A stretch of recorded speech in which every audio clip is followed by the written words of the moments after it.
বিচারের উপর এটা একটা হস্তক্ষেপ করা হয়। আপনি এইভাবে বলতে পারেন, আপনি বলতে পারেন আমরা দ্রুত ন্যায় বিচার নিশ্চিত করব, দ্রুত ন্যায় 1 মাসের মধ্যে ন্যায় বিচার নিশ্চিত করব, কিন্তু আপনি যদি বলেন 1 মাসের মধ্যে কার্যকর করে ফেলবো, তার মানে আপনি তো তাকে ফাঁসি দিয়ে দিয়েছেন, তাহলে তো প্রথম দিনে দিয়ে দিতে পারেন। মানে কথা বলার ক্ষেত্রে আমাদের সাবধানতা অবলম্বন করতে হবে। তারপর আরেকটা বিষয় আসি, সেক্ষেত্রে আমরা যখন আবার সমালোচনা করছি মধ্যযুগীয় যে প্রসঙ্গটি টেনেছিলেন স্বরাষ্ট্রমন্ত্রী, সেখানে কি দুটোর ভিতর কন্ট্রাডিক্টরি কিনা? মধ্যযুগীয় আমরা ভাবি যে মধ্যযুগীয় মানে ধরলাম, কাটলাম, ছেড়ে দিলাম, এটা না। আপনার তো এখানে প্রক্রিয়া আছে, আপনার ইসলামী শরীয়তের বিধানে একটা প্রক্রিয়া আছে। ইসলামটা খুব সাইন্টিফিক একটা ধর্ম।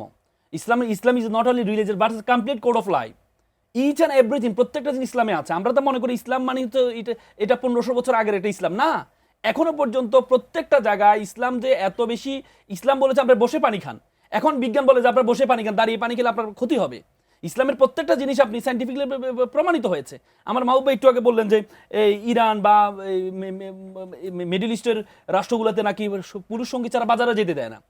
ইসলামের বিধানগুলোকে বুঝতে হবে। আমরা তো একটা কোট অ্যান্ড আনকোট একটা শব্দ, একটা বাক্য দেখে এটা নিয়ে কমেন্ট করি, কিন্তু ইসলাম কি বলে? ইসলাম বলেছে যে মাহারামের কথা বলছে। মাহারাম মানে হচ্ছে যে আপনার ভাই, যেখানে আপনি সেফ, যেখানে আপনি দোষিত হবেন, আপনার ভাই, আপনার বাবা, আপনার মাহারামের কথা বলা হচ্ছে। যদি আপনি দীর্ঘ সফরে যান, অনেক দূরে সফরে যাচ্ছেন, তাহলে আপনি একজন মাহারাম সাথে রাখবেন।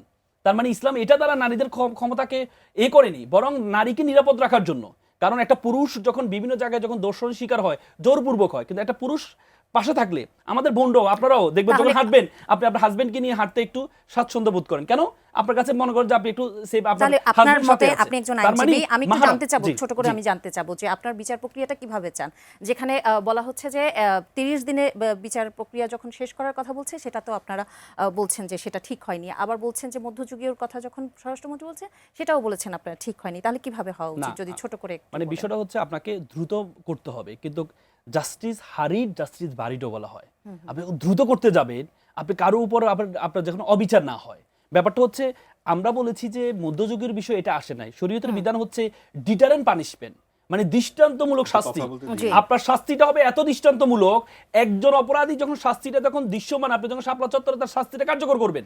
আপনি দেখেন, আপনি আমাদের ট্রায়ালটা এখন লাইভ হচ্ছে না, আপনি যদি এই যে মানবতার বিরুদ্ধে অপরাধের যে আন্তর্জাতিক অপরাধটা লাইভ হচ্ছে না, আপনি তার ট্রায়ালটা সে 164 দিয়েছে, এটা আপনি লাইভ করেন, আপনি আইন করেন। এটা আইন নাই, যদিও বলে যে ম্যাজিস্ট্রেটের কাছে, আমরা দেখেছি 164 অনেক সময় ম্যাজিস্ট্রেটের কাছে এটা রিজেক্ট করা যায়। মানে কি, ম্যাজিস্ট্রেট বলেছে না, সাদা কাগজে স্বাক্ষর নিয়েছে, আমি তো এই 164 দিই না, আমি তো কনফেশন স্টেটমেন্ট দিই নাই। তার মানে আপনি যে কনফেশন স্টেটমেন্টটা, আপনি আইনটা পরিবর্তন করেন, কনফেশন স্টেটমেন্টটা আপনি ওপেন নেন, আপনি ভিডিওগ্রাফির মাধ্যমে সারা বাংলা দেখবে।